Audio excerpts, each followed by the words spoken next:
Hello. Hello. Welcome to In My Crumble Opinion. We are going to talk about a pair of movies that we watched recently. I'm Phoebe Cakes, by the way. I'm Angel Food Cakes. We do kind of pop culture stuff on this channel, but we also do some interviews, and then we also do some like video essays. But today is somewhat of a double movie review. And Like a reaction. I think this is just very loosey-goosey. I've thought about the movies since we saw them, but I've not thought about what I think.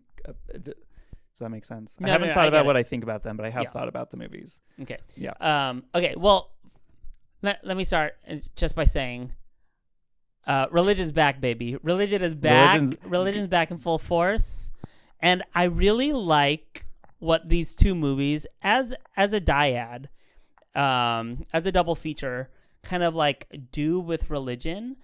Like one is like an investigation or interrogation of the ideologies of religion, and another is the practice or mechanics of religion, and kind of like we get a little insight into both of those kind of things. I also think like religion is back, Jesus is back, baby. Risen. But cinema is also back. Cinema's back. We saw both these in theaters. Mid-budget. Love that. Great actors, great performances.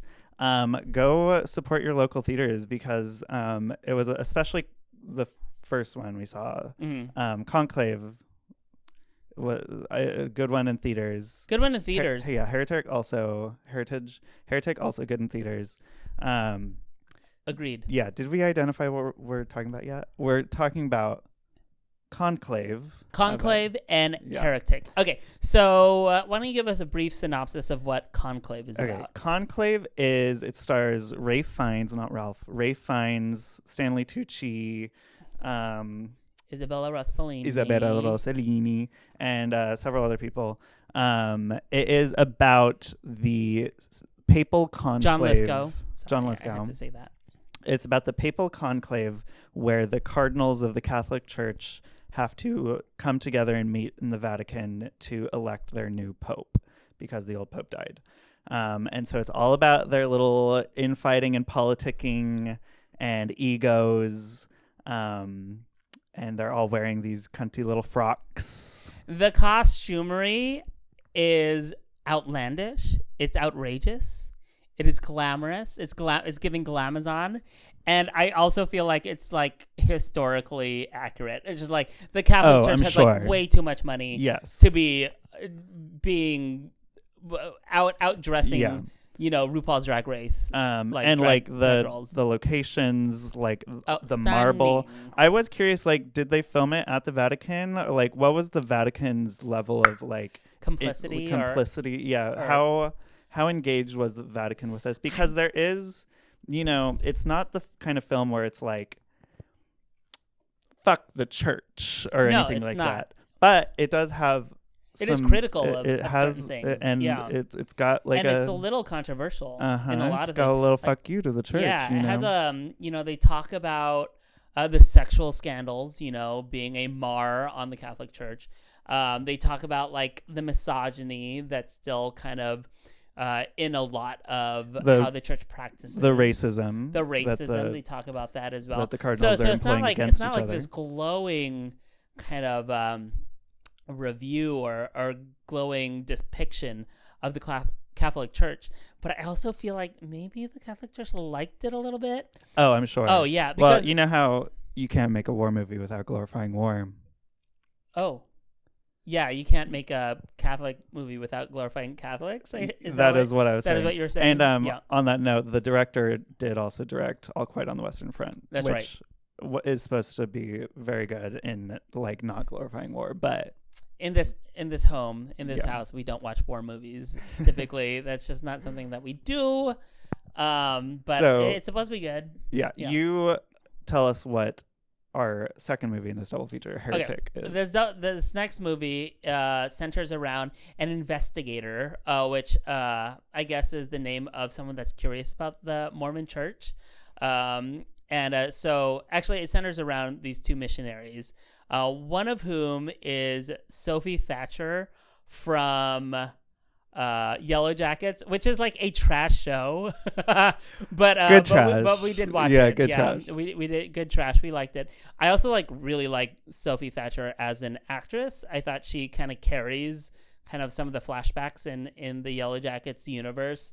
And she was just like a similar character in this movie, but like just like very good. She's what I imagine Anya Taylor-Joy should be. And is failing at being, but that's a discussion for another day. I do love Anya Taylor-Joy, but sometimes she's just like a little. It also stars Hugh Grant.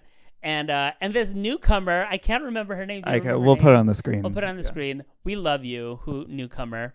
You're probably not a newcomer. You've probably done like millions of shows or something, but they are really great protagonists, fully realized, fleshed out characters. Anyways, sorry, the plot of the film.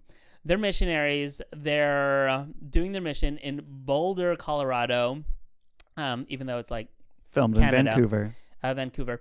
And they visit the investigator, Hugh Grant's character, who poses as someone interested in the Mormon church and wants to learn more, but really is, forcing these women to, endure his TED Talk about why religion is bad. But he doesn't just outright say that. He like has this like Socratic but also sadistic way of like, having them agree with him or try to like argue with him. I'm not going to give too much away, but basically they're trapped in this house and they have to like fight this like man that's like explaining religion to them. And they're actually like pretty wily and smart. And I think the best part of the movie for me is just like the acting and the chemistry of the people involved. I thought Hugh Grant was just like being his Hugh Grant self, kind of like this charming, English guy, but also very sinister and gross and slimy. And, it's a movie about being trapped in a room with a Reddit atheist. Yeah. But also sort of similar to Conclave, it does kind of manage to be very sympathetic to these like Mormon characters while also being like very critical of like the Mormon church. Yes, I think I think the movies both of these movies are just so good at giving complexity and nuance to people that we would normally kind of flatten for ourselves.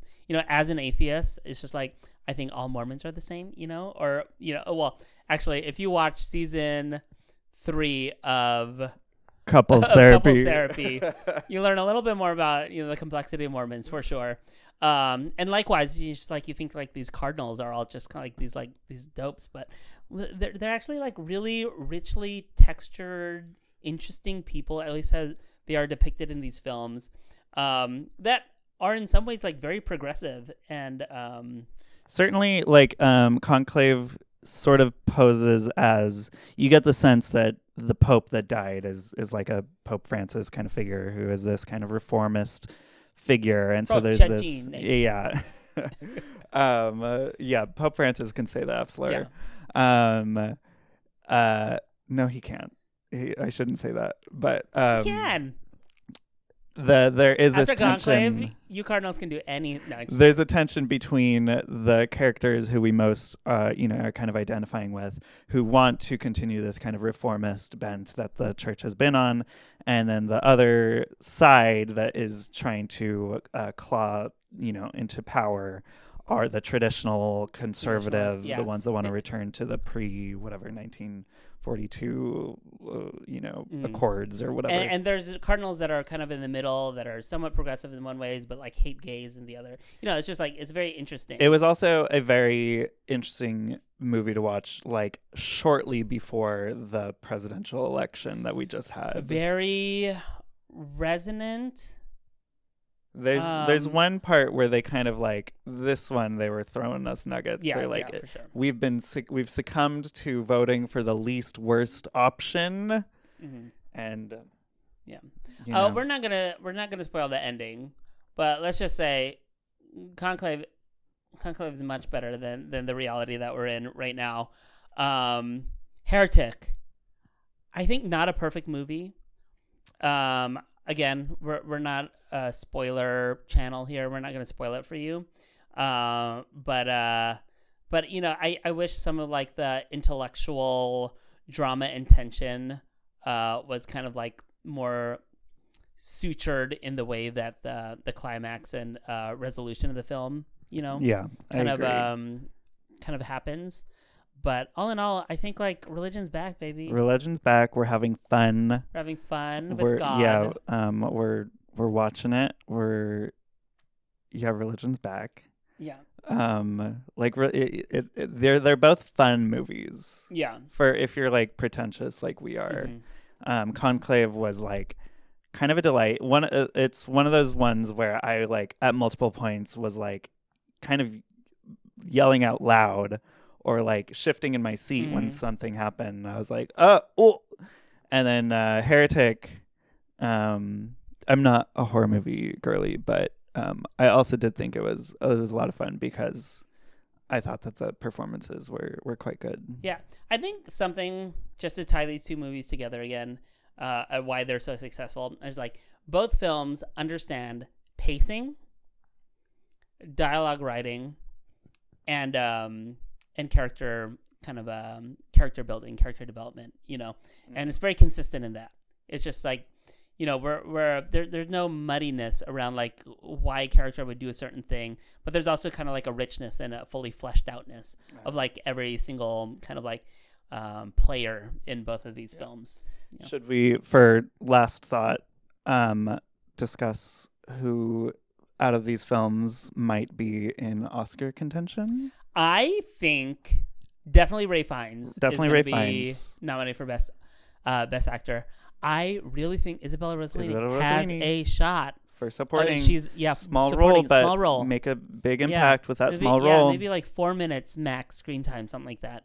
But people do win Oscars if they have a small role but a big impact. And then I think that it wouldn't be fair, but it would be a little bit of the Academy learning from their mistakes of not nominating Toni Collette for Hereditary if they gave Hugh Grant a nomination for Heretic. I agree. Like performances in horror movies can be good. In the realm of possibility. Yeah. Okay, that's it. Yeah, go watch the movies. Let us know what you think in the comments. Share this video. Like, comment, subscribe, join our Patreon, etc. Hit that bell button. Yeah, hit it, bitch. Okay, thanks. Bye.